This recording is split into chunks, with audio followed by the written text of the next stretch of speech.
Assalamualaikum warahmatullahi wabarakatuh. Bertemu kembali dengan Ustadz. Bagaimana kabarnya anak sekalian? Sekarang kita akan masuk materi baru, yaitu Asmaul Husna, yang artinya nama-nama Allah yang baik.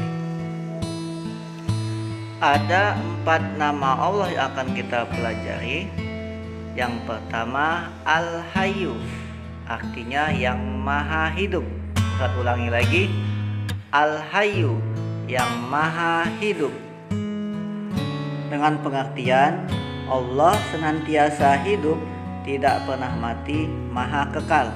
Allah lah yang menentukan kehidupan manusia dari bayi hingga tua. Sesuai dengan firman Allah dalam surat Al-Imran ayat kedua, A'udzubillahi minasyaitonirrajim. Allahu la ilaha illa huwal hayyul qayyum.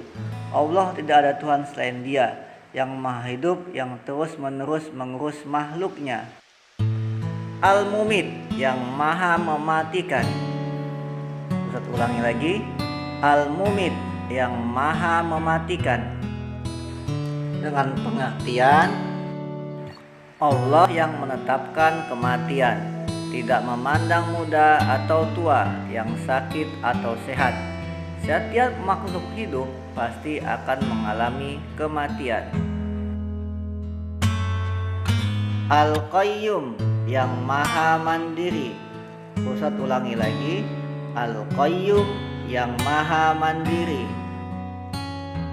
Dengan pengertian Allah tidak memerlukan bantuan apapun dari makhluknya. Al-Ahad, yang Maha Esa. Ustadz ulangi lagi, Al-Ahad, yang Maha Esa. Dengan pengertian Allah Maha Esa, baik zat, sifat maupun asmanya. Tiada Tuhan selain Allah. Sesuai dengan ayat Al-Quran surat Al-Ikhlas ayat 1, A'udzubillahi minasyaitonirrajim. Qul huwallahu ahad. Katakanlah Muhammad, dialah Allah yang Maha Esa. Hanya Allah lah yang harus kita sembah dan tempat kita minta pertolongan. Terima kasih. Sampai jumpa kembali di pelajaran selanjutnya.